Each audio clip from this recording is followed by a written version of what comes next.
Hello again. The unretired engineer coming at you again. Today, talking about batteries and the second life problem. Basically, everybody knows there's a wave of lithium-ion batteries coming. It is a known issue that batteries are going to wear out. That essentially, or they don't wear completely, but they do lose a lot of their initial capability, and once it reaches about 80%, people are going to want to start replacing those batteries. But those batteries will still be perfectly good for many applications. They're just not going to be what you want in a car or an airplane or something like that. So there's a retirement wave coming in the 2030, 2032 timeframe.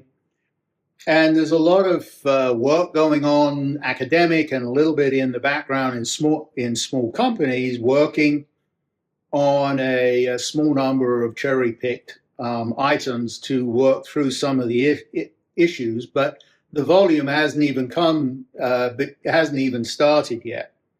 And the interesting question is not whether there's going to be a second life problem; it's whether the engineering infrastructure will exist when it arrives to deal with the problems. So it's not politics, it's not economics, there's actual engineering. The problem is that the automotive battery management system measures pack behavior. It does not monitor cell behavior.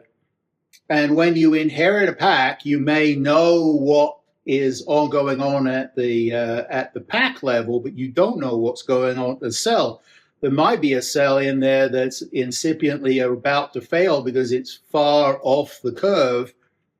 The issue is that in a battery management system, the way you use a vehicle power pack is very different from a stationary power pack. A stationary power pack is basically a constant load for a long term. At least that's usually the intent, versus a vehicle which is going to have bursts of charge and discharge, all the rest of that. So it's a very different environment. And there's no real universal pack design standard. A pack you might optimize for an industrial power plant would be different from a car, but you really want to be able to take those automotive packs and then repackage them for the industrial market. Car needs, better than 80% charge, discharge performance. The industrial backup power doesn't need that. It can manage to much lower performances and make the battery last for decades after they install it. So there are several companies like Redwood Materials and Crusoe Energy and Sparks, where they're basically already operational up to like 63 megawatt hour kind of packages.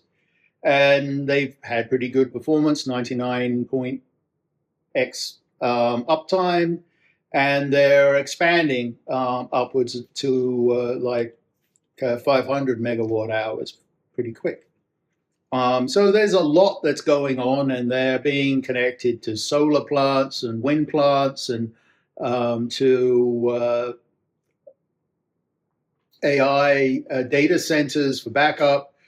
So really there's a large need for this recycling, upcycling, maybe you might call it. But the reality is that oncoming wave of components are going to be a problem for them because they've been optimized for a very different use case. And thus, it's going to be hard for the repackagers to use them effectively. So what the EU is doing, and they have at least stepped forward and put something on the table, is the battery passport. It's basically mandatory for the EU, and that means that it's going to drive it into systems very broadly across the world because most people want to be able to sell into that pretty large market. But And so by 2027, they want to have a digital passport. And essentially it requires the OEM to log the right data and say when it was built, all the rest of that, all the information about it. And the issue here is that it is really just a bureaucratic paperwork system. Maybe it's digital, but the reality is it's just reporting when it was built, how it was built, what it was built of, and then maybe what the performance has been over time, but at the pack level, not the cell level. So the individual cells within that pack could be all over the place and you don't know that. And that's really the failure mode, is one bad cell in a pack basically can destroy that pack and turn your power plant storage system into a fire hazard very, very quickly. But the other thing is that it also creates the incentive for rent seeking. You have certifiers, you have compliance consultants, you have date custodians. None of that's within the battery. It's external to it. It's a paperwork system. It's layers of administration and trust really on top of a physics problem. And the reality is it doesn't solve the physics problem one little bit. It just essentially says, okay, it solves a small piece of the path, but it doesn't solve it all. And, it has now this layer of bureaucracy on top of it, which is going to create a rent-seeking mentality in people. Now, the US has nothing, and that's not the greatest thing. But sometimes it is best to kind of wait and reach some level of consensus on how to fix it in a more realistic way, instead of jumping into a bureaucratic system which fixes nothing at the end of the day. So sometimes waiting is the right path, even though it looks like, doing nothing. The answer to a top-down system isn't to copy it. So, one of the thoughts that I've had, I spent some time looking at this over time when I've been talking about batteries and where battery technology is, where it's going, the arc, all of which is very, very positive in my opinion. But the problem is that I don't trust any external bureaucratic system. And really, I think you need to have a hardware first solution. And I call that the smart terminal. Essentially, I think it's easy to look at the tech stack we have today and to say you could easily come up with a chip which is a couple of millimeters on the side, which is probably fairly complex mixed technology, and but it is intrinsically, when you talk about a small die like that, it's heading towards the cents per piece, right? And what it does is it records the cell's life, and it responds to RF queries over the data. You attach this to the terminals in the cell, and it records the life. It has some level of sensing capability and records what's happening within the cell. It then basically reduces that to a very simple thing that it records in a memristor type memory, which is very dense and doesn't care about temperature and a lot of that, so it can last for a long time.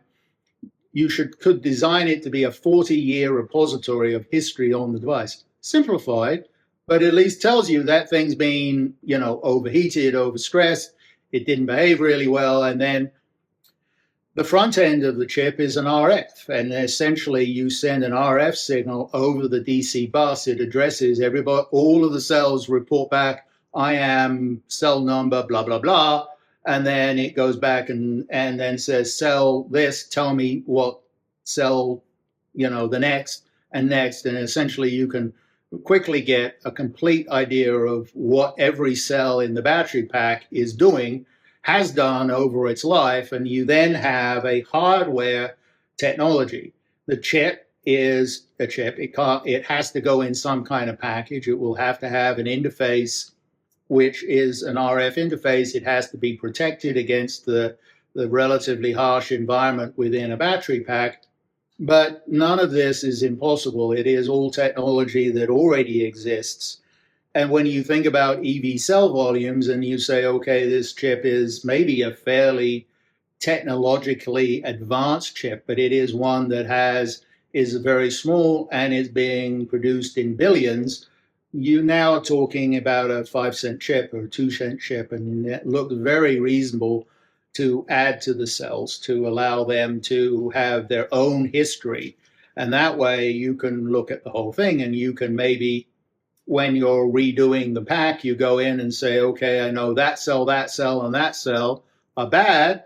I'll just cut them out of the circuit and they'll never be charged again and they won't be a problem. All the rest of the pack is fine and off we go. And the battery management system and you still have the cell level monitoring there to continue to use the system. I'm not saying that monitor controls anything. It is simply recording and knowing what is going on. But, that is a huge piece. And here you have a solution which is in the hardware and should be available to you for the whole life of the product until it goes into your plasma reclamation system and comes out as a series of atomic materials that you can reuse at will. Yeah, you can say, oh, well, why are you doing that? Why do you do that? You can just make it cheaper by making the battery packs easily reusable. You break the battery pack down into a bunch of their cells. You recycle those cells, through some kind of test regime. You're done, right? Well, the problem with that is that, yes, it makes the building the packs up the second time much cheaper and easier. It sometimes can even make building that pack up easy the first time. The problem is weight and overhead, all the rest of it. Almost invariably in a manufacturing, you want to glue or weld or attach things in ways that are very antithetical to easy reuse, where you use a bolt or a strap or something like that. There's a very strong complexity and decrease in density that comes with that ability to rebuild. If your battery cell technology is advanced enough, you don't care, maybe that's the solution. But the reality today is everybody's looking for the best, the cheapest, and that means that you're basically going to a cell-to-pack design, not a design for disassembly kind of thing. And the cell-to-pack designs are almost impossible to take apart effectively. And, essentially all of the literature in the automotive space says cell-to-pack, not designed for disassembly. Efficiency and first cost are big drivers when you're talking about automotive. So, Second Life isn't really a recycling story. It's a design story, and it's a design of the whole system. Again, it's not only the actual component, but also your whole hierarchy and infrastructure. Decisions that are being made today about how the packs are structured are going to have big effects in another 4, 5, 10 years. And it's going to be, people at that point are going to have a lot to deal with. We already know it's going to be a problem. A lot of things are already in train. They've already been built. They're already deployed in pretty significant numbers. So as the ramp goes up, there are going to be struggles, right? The question is if you believe, and I believe eventually it's going to be a very electric world we live in, you really want to be working towards one where reuse and upuse is very enabled. And to me, it makes a lot more sense to do it where you build the technology into the device that kind of tells you what it is and how it is and what its health is, and not leave that to a bureaucratic layer, which is almost undoubtedly going to fail. So it's a systems engineering issue, and it's a market issue. You could say it's a failure or whatever. The reality is that you need to work through these things as a system, and you need to then say what are the best solutions. And sometimes you're going to have to regulate for some of that just to stop lowest common denominator solutions. I'm not against regulation when it's really required to stop the tragedy of the commons, which is all too common. But the reality is that bureaucracy and paperwork are rarely the proper solution. They're just they're a support system. If they become the system themselves, then they become a game, and people play it for all it's worth. So that's my opinion as the unretired engineer. If you like this, hit like and subscribe. And if you have any questions or comments, feed them back. I'd love to hear it. Cheers. See you soon.